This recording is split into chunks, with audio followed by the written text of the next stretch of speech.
This is one of the most important virtues for a great life. When all is said and done, no matter what you accomplish, no matter how many cars you have or how much money you have, the quality of your life comes down to the quality of your contribution. Let me ask you something and now answer honestly. Did you do something good today? Have you helped someone out? Did you say something nice to someone? Did you tell your loved ones how much you care about them? If you didn't do any of these, what was the point of the day? This is my purpose, giving away to others and helping out my community. Nothing else gives me this fulfillment. This is why I started this YouTube channel. I love teaching and I made stupid mistakes and I want to tell you guys everything about it, what I did wrong. And I want to help as much people as I can. I want to help people not to be comfortable, staying mediocre, staying average. I want to help people become what they are destined to be, the best version of themselves. I don't want all that potential that lies inside of everyone to go to waste. Everyone is a genius at something, and you have to find it and bring that out. Today's generation is weak. Everyone's addicted to social media and they're comfortable staying mediocre. They convince themselves that this is life, there's nothing more to it. Always consuming and chasing after short-term pleasures. And I'm not saying that I'm perfect. I also spend a lot of time on social media and I mess up a lot of times. But it's not about falling down.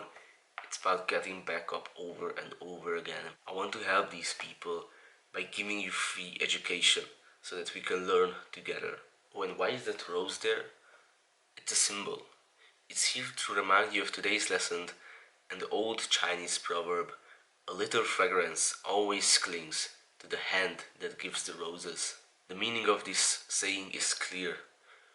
When you work to improve the life of others, you indirectly elevate your own life. When you take care to make good gestures every day that come from the heart, your life will become much richer and be more meaningful. It feels good to do something good, doesn't it? It fills in this emptiness inside of us just by doing something kind towards someone and expecting nothing in return. How I cultivate this meaning into my life is by serving others in any way. But I'm talking about something more philosophical here. The moment when I realized my purpose and how great putting others first is when I adopted a new paradigm of my role on this planet. In other words, changing my perspective, the lenses which through I see my purpose on this planet. Realizing that just how you enter this world empty-handed, that's how you're destined to leave it. And if this is the case, you're here for one reason, that is to give yourself to others and make your own contribution in a meaningful way. This change in perspective was the turning point for me when I started not to consider myself as an individual, but as a part of a collective. And I realized that the noblest thing that you can do is to give to others. This is what gives me joy and fills me with a sense of meaning. It worked for me, and there's no reason that it shouldn't work for you. When you help others, you elevate your own life. This process of realization is about letting go of your ego and pursuing something higher than yourself. You can do this by being kind and humble. Because it's easy to respond with hatred to hatred, but it takes discipline to respond with kindness to hatred.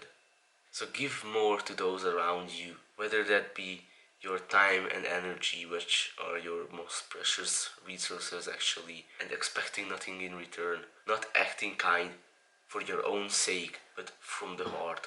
It could be something big as spending a year helping the poor, or just letting a few cars pass in front of you in a traffic jam.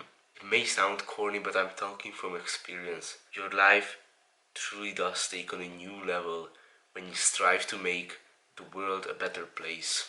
Now allow me to tell you a story about compassion. Once there was a poor woman whose loving husband had died, so she went to live with her son and his wife and daughter. With each passing day, The woman's vision and hearing worsened. Sometimes her hands would shake so badly that she would drop the beans from her plate onto the floor, and the soup would run out of her bowl. His son and wife were angry when they saw the mess she was making, and one day they told him that it was enough. So they placed a small table for the old woman in a corner near the pantry and made her eat alone. All this time she watched them from the opposite side of the room, her eyes filled with tears, but they barely spoke to her while they ate, scolding her from time to time for dropping her spoon. One evening, just before dinner, the little girl was sitting on the floor playing with her cubes.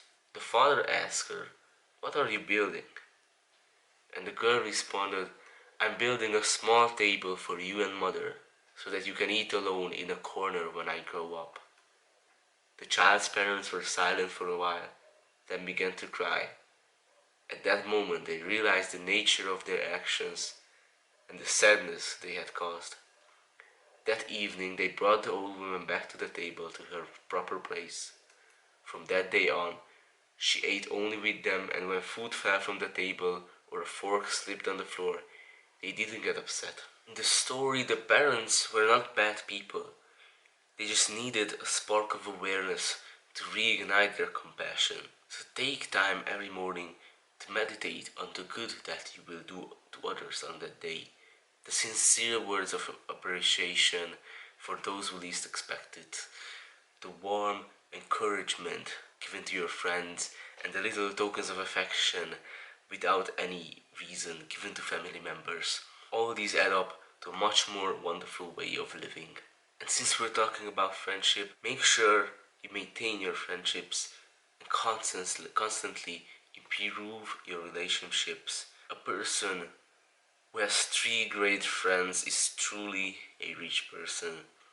As the wise philosopher Joey Diaz said, You don't need 20 friends. You just need 3 motherfuckers and you can take over a country. Okay, that's what we're confused as Americans. We think we need all these motherfuckers. You give me 3 bad motherfuckers and you're finished. You understand me? hanging with your boys is the most interesting activity there is.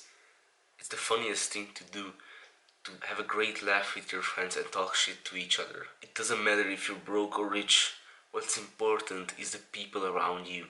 So it's very important, on which I'm focusing right now, is to develop great relationships with the people close to you. Friends make you smile when you take yourself too seriously. True friends actually care about you. When something good happens to you, a good friend will tell you that, "Great, I hope 10 more of those things will happen to you." And when something bad happens to you, they will be sad with you and trying to help you overcome that thing. Good friends call you out on your bullshit. They tell you when you're getting lazy or when you're doing something bad. I made a whole video about friends, so if you're interested, it will be in the description below. Now, I don't want this video to go to waste by you just watching it and forgetting it within an hour. So make a promise with me that I will do something good within the next 24 hours. Promise this to me. Now, thank you so much for watching. I would really appreciate if you subscribed. I really hope that this information was helpful for you. Have a great day.